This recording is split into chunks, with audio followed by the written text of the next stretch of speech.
had been living in absolute survival mode, complete and utter survival mode for the past 4 years. I had started survival mode in 2016 when I first left my abusive husband with 2 teenagers in tow and raising them in my RV, which was very difficult. He cut off all my ability. He cut off the money that I was supposed to have. He refused to pay child support and cut off the Social Security that the kids were supposed to have. And me, he refused to give it over, which began this crumbling of my foundation and everything I had known. I had given this person 23 years of my life. I had had 5 children with him. And to know that I was loved so little, that's when I told him I didn't think I was in love with him anymore because of how I had been treated and how I was being treated. Instead of trying to make anything better, he did everything humanly possible to punish me in every way. And that punishment also went on to our 2 youngest. So, survival mode. It took a while for me to be able to get money again. And I was working for a little while at RV parks. I had one very specifically that I had worked for my rent in Sequim. I had an older daughter living with me also in the RV and working outside of the home.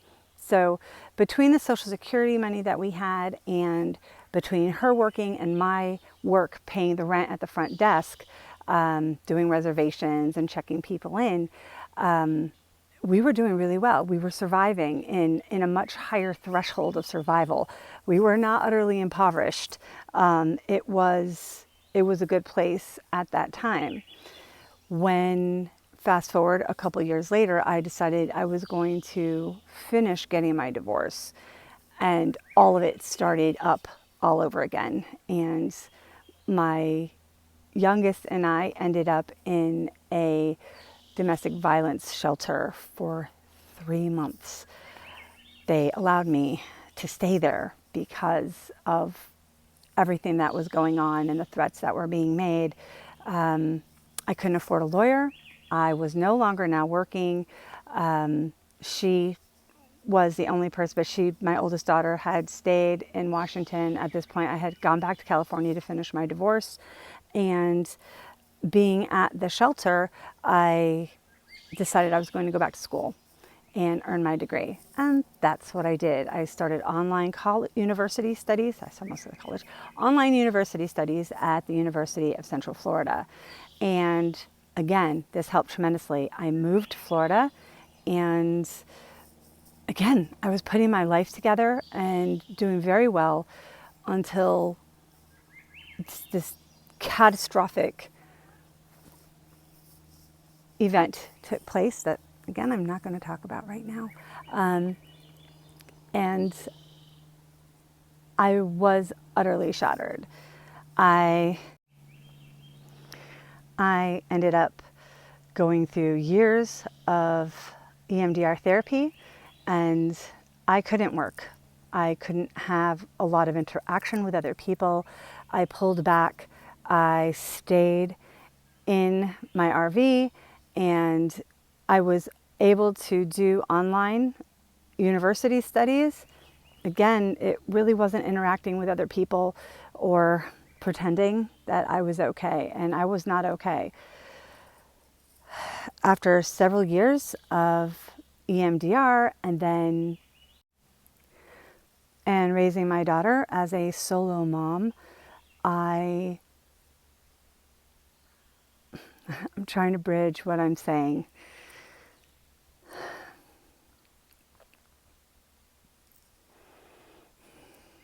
I know I was talking about a valuable lesson. I'm trying to get back to that. Sometimes when there is so much pain and you have fallen into the absolute depth of poverty, it is very difficult to claw yourself back out. Being unable to work at something that I just wasn't able to. And I know that a lot of people will say, oh, well, you could have done this and you could have done that. I survived, and I did the very best that I could with what I had at the time. And we've made it through to this point. Last year, it was during the winter time. It was probably, so September I began being carnivore last year, 2023. And it changed so much. I had been vegan for 10 years, and having started to eat meat, specifically red meat and fish, changed the chemical makeup of my brain. And soon I was able to get off of the antidepressants and start living more clearly. After going through severe PTSD, complex PTSD, and therapy, I knew that I wanted to take my life back. I knew I wanted to do more than just survive. I wanted to live again for myself. And once I became carnivore, I don't know why there was that difference. I can't tell you. I know that there are doctors on YouTube who will tell you why. All I know is that it really worked. And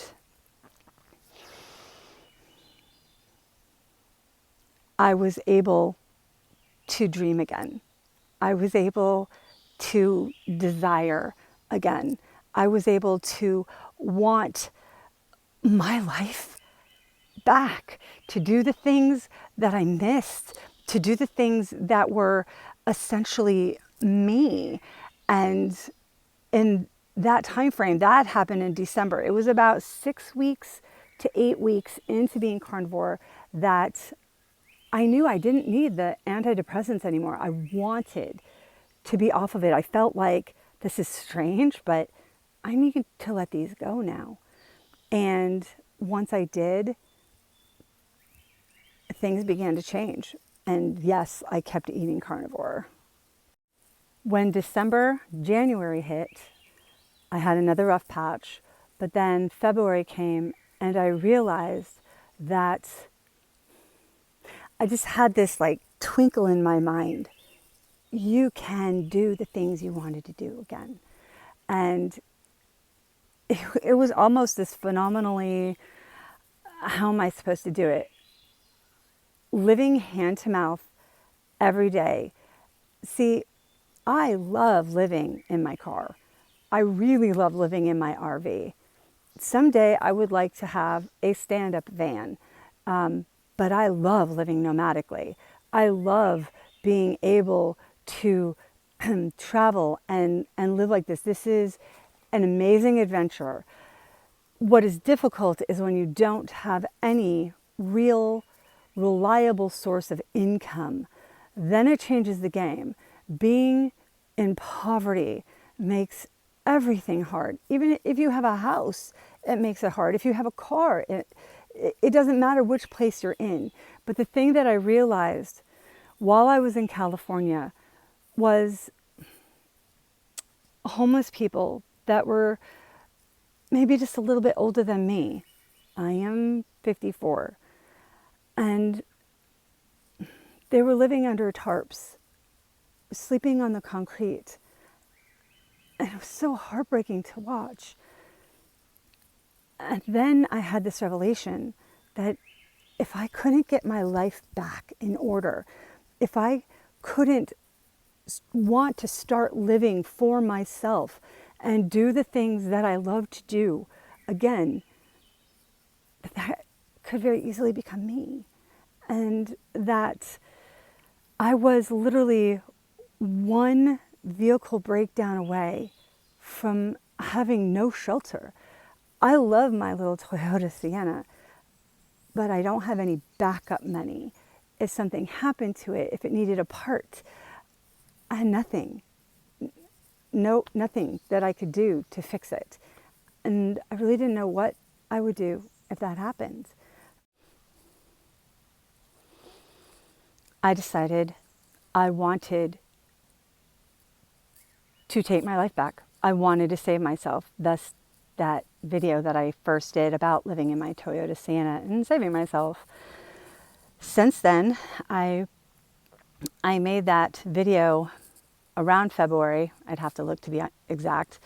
I have recovered my novels. 3 of my first novels I have recovered, and recovered meaning I rebranded them. I put new covers on. I changed my name from my ex-husband's last name to my own, and I'm so excited about this.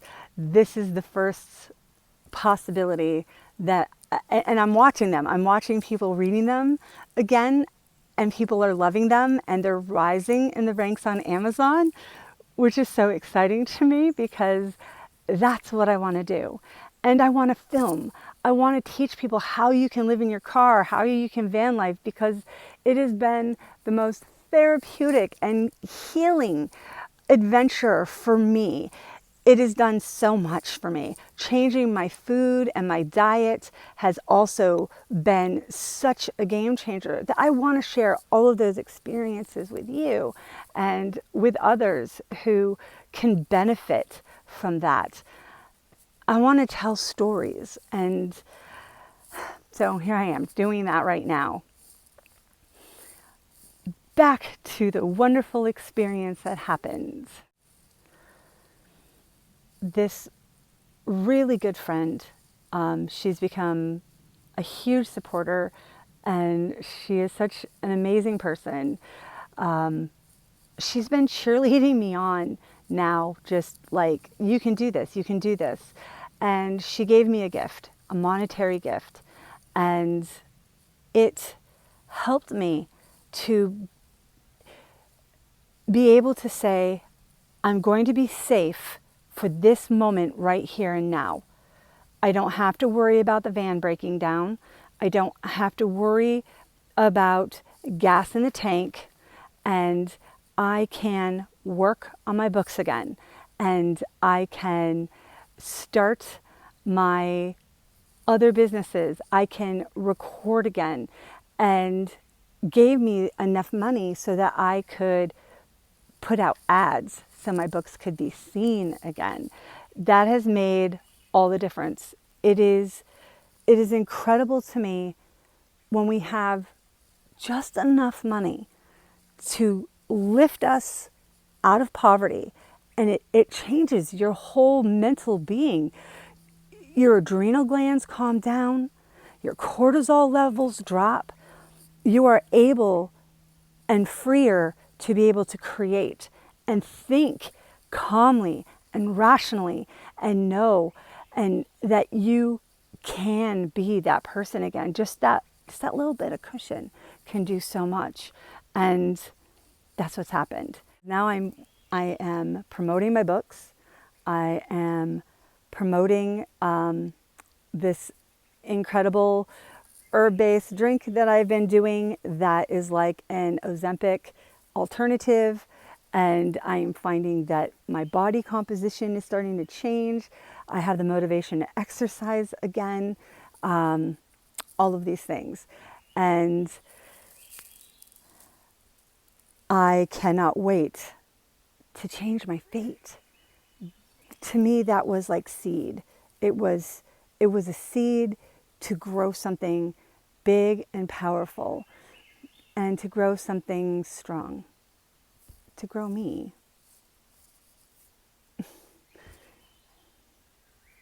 And I haven't thought about growing me for a really long time. I haven't thought about everything I tried to do was just too hard. I couldn't mentally make it happen. I couldn't physically make it happen. I couldn't make it happen in my finances. Just every day was just this constant game of survival. And there's a beautiful hawk that just flew overhead. They're like my spirit animal. I have one here, I'll show you. She is on my arm here. And yeah, they just always mean something to me. It was really cool that I was saying that, and it just came right over my head. This is the first time in so long that I feel such a deep, expansive amount of hope. Like hope that my life can be mine again, and I can make something of it. I can help others in the process and be happy. So that was a story I wanted to tell today. It's really hot. I know I'm hot and sweaty and puffy, but I hope the story helped you too. I got very emotional at the end of that video, and it was really hard to, I guess, just finish. So this is my finish. I also know that the lighting was really bad and I looked really awful a lot of that time, but I couldn't not post it just because I feel so strongly about the words I said and what I shared. And it was pretty brave for me to be able to say those things. It's the first time I've been very public about that. So I'm gonna have to keep that. Anyway, thanks for watching. Please, if you'd like to see more, hit the like, subscribe, and notifications so you can see my next video coming out. Thanks.